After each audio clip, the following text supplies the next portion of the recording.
When they walked into the loft that first day, they were full of hope.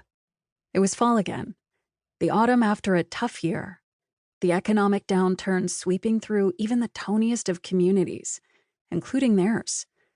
But now, things were starting to look up. It was the start of a new school year, new beginnings. Everyone was eager to connect, eager to be part of something bigger. Even those who had things to hide. The Silver Swans Nursery Academy was new to Lauren Smith, Andrea Vaughn, and Ronnie Stuckey. But they'd heard it was the best place to send one's young children in all of Raisin Beach, California, and they felt fortunate that there was a spot for their children this term. They were excited to attend the school's welcome breakfast, an event held every September on the very first day the kids were sent into the classrooms. The breakfast used to be a lavish affair, with a pyramid of donuts, piles of every fruit imaginable, and an ice sculpture of the school's mascot, an erudite, bespectacled owl sitting on a branch, ostensibly ready to teach the young Silver Swans students all he knew. But this year was more tempered. There were bagels and a variety of spreads. There were grapes and pineapple, and an assortment of juices. There was coffee, the tureens lined up, the paper cups ready, though also accompanied by a sign of a smiling cartoon planet Earth declaring, "Love me, travel mugs preferred." There was not, however, a man in a chef's hat cooking omelets to order. Nor were there caterers circulating with bacon Gruyere bites.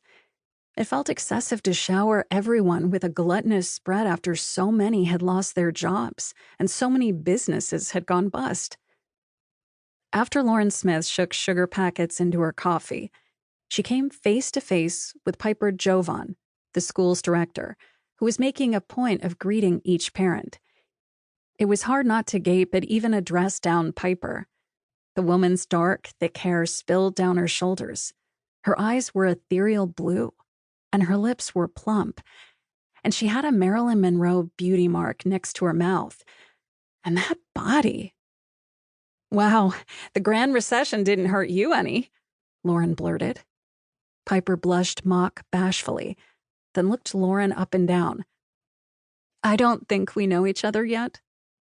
"Lauren, my son is Matthew, 7 months. My husband should be up in a minute. Well, I hope. He works on a TV show. Catch up? We moved here last year."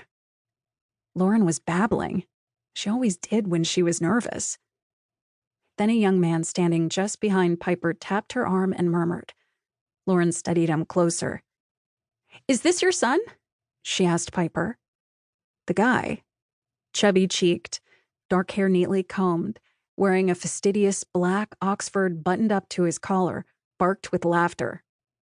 "I'm her assistant." "Oh, sorry."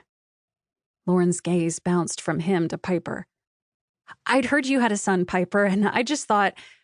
Anyway, it's nice to meet you." She smiled dumbly at the man. "What's your name?" "Carson Dillard." He was still snickering. "And I'm 25. Piper's son is 13. No amount of moisturizer is that good." Lauren's guffaw came out like a honk. Piper just stared like Lauren had 3 heads. Lauren slunk off, her face blazing.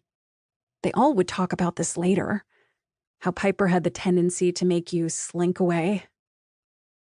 "Oh, Lane!" Piper said loudly, turning to the next parent who'd arrived. Lane Wilder looked like the human version of a Labrador retriever. "Thanks for stopping by." Lane smiled sheepishly. "Oh, yeah, thanks. I put Patricia on the kids." He was the kindergarten teacher downstairs. This was his first foray to the loft as a parent, and his girlfriend, Ronnie Stuckey, beamed at him with pride. But Piper's smile flattened when she noticed Ronnie. Ronnie was taller than Piper and thinner, and her face had perfect golden ratio proportions. This made other women jealous, even women like Piper,